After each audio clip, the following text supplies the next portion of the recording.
Hello investors, welcome to YouTube channel पर पहली बार visit किया तो प्लीज़ सब्सक्राइब जरूर कर लेना। आज भारतीय शेयर बाजार में थोड़ा बहुत तेज़ी के था साथ गिरावट देखने को मिला, लेकिन पूरा दिन सारा दिन बिकवाली, यहाँ पे जोरदार बिकवाली। एक ही भय चल रहा है सबके मन में, टैरिफ से रिलेटेड। और जो न्यूज़ था वो कारगर भी होता हुआ दिख रहा है, क्योंकि आज न्यूज़ निकल के आ रहा है कि उन्होंने जो टैरिफ वाला जो भी अमेंडमेंट था, जो भी बिल था वहाँ पे के हिसाब से उसमें सिग्नेचर कर दिया गया है कि 100 देशों पे टैरिफ अपने हिसाब से जो भी है वो लगने वाला है। तो वो तो लगेगा ही, नो डाउट। इसमें एक टैरिफ ऊपर से जो एफआईएस की सेलिंग है वो रुकने का नाम नहीं ले रहा है, और जो तिमाही के नतीजे हैं वो थोड़ा अप्स एंड डाउन देखने को मिल रहा है, क्योंकि सारे के सारे जो बड़े बड़े कंपनियां उनका रिजल्ट ठीक ठाक नहीं है। किसी का ठीक है, किसी का बेकार है, किसी का ठीक, किसी का बेकार। तो इस तरीके से मार्केट में जो सेंटिमेंटल है वो नहीं चल पा रहा है। बस एक जो आने का था बजट आके चला गया, जो मॉनेटरी पॉलिसी था वो भी आके चला गया, इन्फ्लेशन का डेटा आके चला गया। बस एक और चीज़ बचा हुआ है, जो है फेड का रेट कट होने वाला है। वो नेक्स्ट क्वार्टर में देखते हैं क्या निकल के आता है, मार्च के बाद जो अप्रैल आएगा उसमें। अगर थोड़ा बहुत सेंटिमेंटल कहीं पे भी कुछ नहीं देखने को मिल नहीं रहा है, जिसके कारण मार्केट में लगातार पिटाई चल रहा है जोरदार। बियर्ड्स ने ग्रिप बना के रखा हुआ है। कल अच्छा खासा मार्केट में तेज़ी ज़बरदस्त था, लेकिन उसके बावजूद जो गिरावट आया वहाँ से मिड कैप स्मॉल कैप में जोरदार गिरावट देखने को मिला। आज तो ऑलमोस्ट 4% गिर गया मिड कैप। मतलब ऑलमोस्ट देखा जाए तो सभी segment mid cap small cap जो है वो ऑलमोस्ट 15%, 16%, 20% इतना ज़्यादा गिर चुका है। ऐसा लग रहा है कि जैसे कि मंदी आने वाला है, या आ चुका है, या मंदी में एंट्री हो चुका है। इस तरीके का सेगमेंट लगातार देखने को मिल रहा है, और हो सकता है ये गिरावट आगे भी जारी रहे, क्योंकि जिस तरीके से सेंटीमेंटल पूरा बिगड़ा हुआ है, कहीं से कोई पॉजिटिविटी दिख नहीं रहा है। मार्केट में थोड़ा बहुत कहीं से बूस्टअप चाहिए, जिसके कारण मार्केट थोड़ा बहुत चल सके। एक जो है वो एक गुड न्यूज़ निकल के आ रहा है कि हो सकता है यूक्रेन और जो रशिया का जो वॉर है वो थोड़ा बहुत कॉन्फ्लिक्ट है वो अभी कम होने को, मतलब एक तरीके से बोला जाता है पीस की ओर जाता हुआ दिख रहा है। तो एकमात्र लौता एक यही चीज़ दिख रहा है, बाकी और कोई कहीं पे कुछ पॉजिटिव न्यूज़ नहीं निकल के आ रहा है। एक हमास वाला है वो भी थोड़ा बहुत चल रहा है, अप्स एंड डाउन, हाँ ना चल रहा है। लेकिन सीज़ फायर तो एटलीस्ट वहाँ पे हो गया है। सीज़ फायर है तो अभी कुछ हो नहीं रहा है उनमें, कुछ कुछ जो भी डील्स वगैरह था उनके बीच में जो हुआ था तो वो ठीक है। लेकिन रशिया और यूक्रेन वाला युद्ध अगर रुकता है तो वहाँ से थोड़ा बहुत मोमेंटम आपको देखने को मिल सकता है मार्केट पे। नहीं तो और कोई ऐसा चीज़ है नहीं जो अभी थोड़ा इसमें पॉजिटिविटी देखने को मिल सके। और एक चीज़ हो सकता है कि टैरिफ वाला जो रूल्स है वो वापस ले ले। अगर इंडिया भी अगर यूएस पे जो टैरिफ लगाता है, जो वहाँ से जो माल आता है वहाँ के लिए, अगर वहाँ पे का उस देश के ऊपर जो टैरिफ लगता है अगर वो यहाँ से कम होता है तो वहाँ से भी कम हो सकता है, ऐसा चांस है। तो ऐसा तो होगा नहीं। तो अभी फ़िलहाल हम लोग को अभी ट्रेड वॉर देखने को मिल रहा है, हो सकता है बाद में करेंसी वॉर देखने को मिल सकता है, क्योंकि कुछ समय पहले जब ट्रम्प इससे पहले और आए थे तो उस समय हमने करेंसी वॉर देखा था। अपने करेंसी को लेके बहुत ज़्यादा वॉर छिड़ गया था वहाँ पे और चाइना के बीच में। तो इस बार ट्रेड वॉर चालू हुआ है, देखते हैं कहाँ तक जाता है, कितना सर्वाइव करता है मार्केट इसको, और ये आगे कहाँ तक ये लोग मार्केट को लेके जाते हैं। क्योंकि एफआईएस की सेलिंग लगातार रुकने का नाम ही नहीं ले रहा है। अब देख लीजिए 22,000 करोड़ का तो अभी माल बेच दिए, आज है 14 तारीख। आप अक्टूबर से लेके अभी तक देखेंगे तो 2,86,000 करोड़ का माल बेच दिया गया है अभी तक।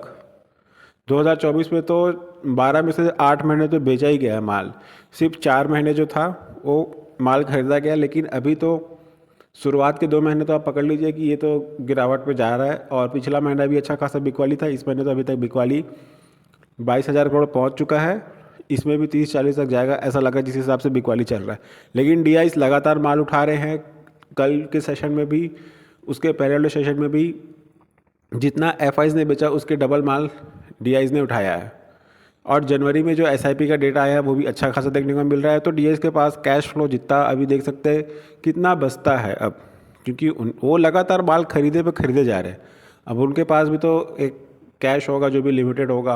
अब ऐसा तो है नहीं कि अनलिमिटेड होगा सारा चीज़। अब वो भी किसी दिन माल बेच दिए तो फिर देख लीजिए मार्केट कहाँ जाएगा, और यहाँ तो ऑलरेडी जा चुका है। लेकिन एक चीज़ है, मार्केट जितना भी गिरे उसके बाद जो रिकवरी देखने को मिलता है मार्केट में, शानदार शार्प रैली आता है। अभी 2 बार बॉटम बन चुका है यहाँ पे, एटलीस्ट 75,500, 75,400, 300, तो यहीं पे बॉटम अभी तक गया है। एक बार और ये थोड़ा ऊपर जाके फिर एक बार आएगा, उसके बाद थोड़ा ऊपर जाने का चांसेस है। क्योंकि ऑलरेडी यहाँ पे थोड़ा सा हाई लिया था, फिर उसके बाद यहाँ पे 75,500, फिर अभी कुछ दिन पहले 75,400 500 के आसपास था, फिर अभी थोड़ा ऊपर जाएगा सकता है, फिर वहाँ से एक बार और डाउन लेके एक बार ऊपर थोड़ा मार्केट गियर अप जाने का चांसेस ज़्यादा लग रहा है। तो होल्ड करके रखिए जिन्होंने होल्ड करके रखा है, क्योंकि बेचने का अभी तो निगेटिविटी में बहुत सारा निगेटिव तो हो चुका है ऑलरेडी, तो थोड़ा सा होल्ड करके रखिए पेशेंस के साथ। अभी तक इतने दिनों से मार्केट में बने हुए तो कुछ 1-2 महीना और रुक जाइए, क्योंकि उसके बाद थोड़ा बहुत सेंटिमेंटल कुछ चेंज होने का संभावना लग रहा है। जिस तरीके से अभी जो चल रहा है मार्केट में, हमेशा ऐसा नहीं चलता रहेगा, क्योंकि अगर आप देखिए अगर लगातार गिरावट होगा तो हर कोई मार्केट से निकल जाएगा, अगर लगातार पॉजिटिव होगा तो हर कोई मार्केट में आ जाएगा। तो जब अप्स एंड डाउन होता है तो इसी में अग्नि परीक्षा होता है, कौन सर्वाइव कर सकता है, जो सर्वाइव करेगा वो पैसा कमा के लेके जाएगा यहाँ से।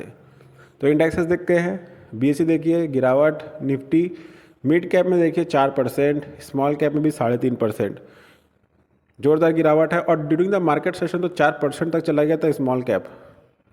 इसमें तो भारी भरकम बिकवाली चल रहा है स्मॉल कैप मिड कैप में।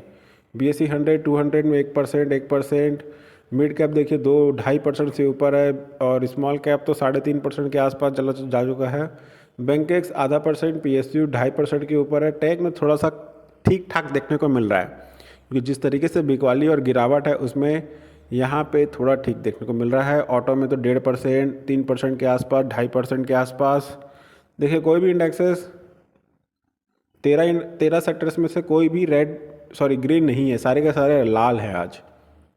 0.2%, 1.5% से ऊपर, 2.5% से ऊपर, रियलिटी 2%, कंज्यूमर 1%, निफ्टी PSU 2% से भी ऊपर, निफ्टी फार्मा 3% के आसपास, MNC 1%, मेटास 2%, मीडिया 3.5%।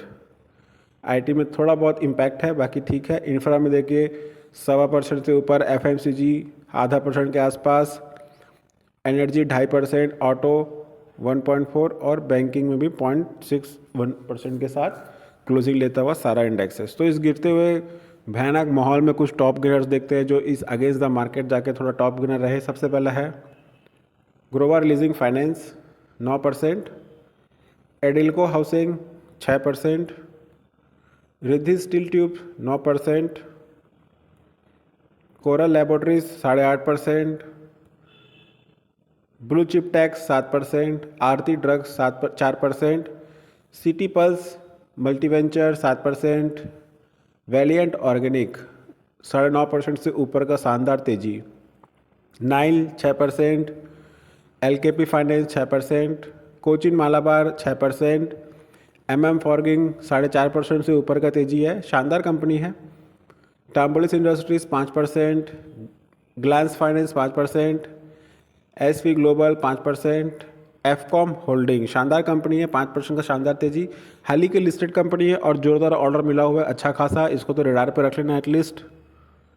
नेक्स्ट है वन ग्लोबल सर्विस प्रोवाइडर 5% का सर्किट, टिप्स फिल्म 5%, 250 से स्टॉक 550 पहुँच चुका है। धनलक्ष्मी कोटेक्स 5% के आसपास, सोलेरियम ग्रीन 5%। नेक्स्ट है हिंदुजा ग्लोबल सॉल्यूशन 4.8% का शानदार तेजी के साथ क्लोजिंग लेता हुआ। अगला है गौतम एक्समी 5% के सर्किट के साथ क्लोजिंग लेता हुआ। तो ये कुछ स्टॉक रहे जो कि टॉप गेनर्स रहे इस गिरते हुए माहौल में। जानकारी का अच्छा लगा हो तो वीडियो को लाइक से सब्सक्राइब जरूर करना। There is no recommendation to buy the stock, this video educational purpose. Thanks for watching.